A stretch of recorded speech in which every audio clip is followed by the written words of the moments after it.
one of the fundamental aspects of the business model canvas is also to tell the part of turnover. In the first part, we try to tell everything about the customers and the value proposition, but then we have to talk a bit about numbers.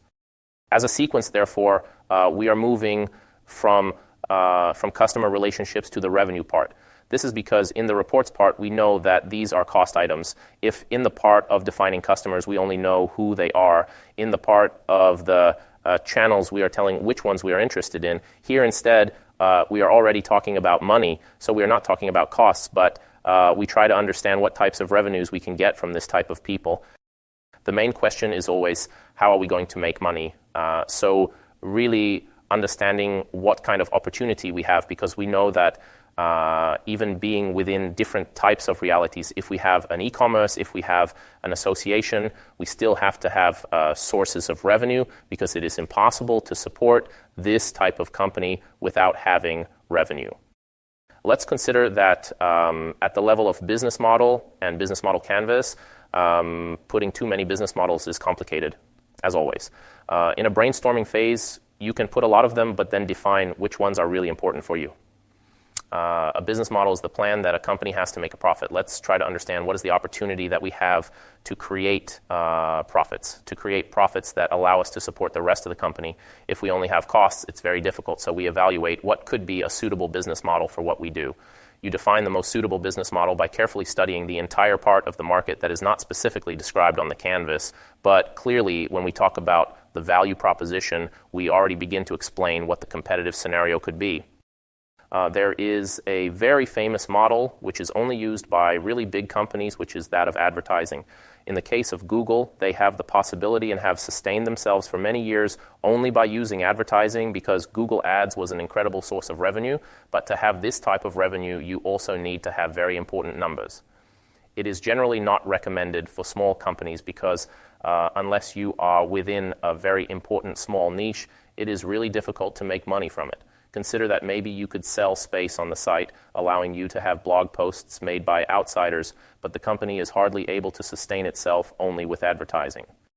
There is another case of direct sales on e-commerce in the case of ArtKnit, which makes luxury knitwear. They sell directly online, so this is also the easiest way to tell the business model. We are trying to sell products that are sold directly, either online or offline. Basically, we're creating something that is sold. There is also a part that deals with transactions. In the case of PayPal, the more transactions we make, the more PayPal gains. We consider that we could apply percentages, as it happens a lot for individual types of marketplaces. For example, we can also make money based on the number of people who use this type of service and benefit from it in some way. Let's also consider that this case is not very easy to manage, because we would have to be sure at the level of financial assumptions of how many people will be on our platform and how they will then use it. This case is easier to put to good use at a later stage. We were talking about Netflix's model, which is also Spotify's, that is the use of subscription, paying per month, per year for something, as it is the case with Amazon Prime and many creative industries. It is useful to explain how it works, because in the e-commerce part, installment payments are becoming more and more important, and therefore in the future they could be interesting for you as well. Then there are some very special models. For example, there is the rental one. This is the case of a company called Dress You Can, which allows you to rent clothes for special events. Consider that there are these types of opportunities where you may not sell the individual product directly, but allow it to be rented. Although it sounds clothing specific, rental is increasingly popular for many types of businesses. For example, the case of Sherwood, which deals with the clothing and equipment that is needed for certain types of experiences, especially focused on the mountains. Then there is the licensing agreement, as in the case of Soundreef, which is a SIAE competitor. Soundreef takes music licenses and then allows people to use them. If you have a lot of patents or a very strong intellectual property, you also have the option to sell these licenses and make a profit from them, even if you are not selling them directly, but they can be exploited for other types of goals and not just for your own. So trying to sum up, There are many types of opportunities for a single company to go up and grow. There are companies that have many different levels of business model. For example, Amazon has many of them. If we talk about Facebook, Google, the giants of the web are plenty of them. Or companies that deal with a certain sector have diversified into many different types of activities. So let's consider advertising like Google on the sales part for any reality that sells something both physical and virtual, and transactions with a system like PayPal. Then there are subscription models where you pay monthly, annually for something. Then there are the new models such as rental and licensing. Depending on what seems most consistent to you, you can evaluate these models as your sources of revenue.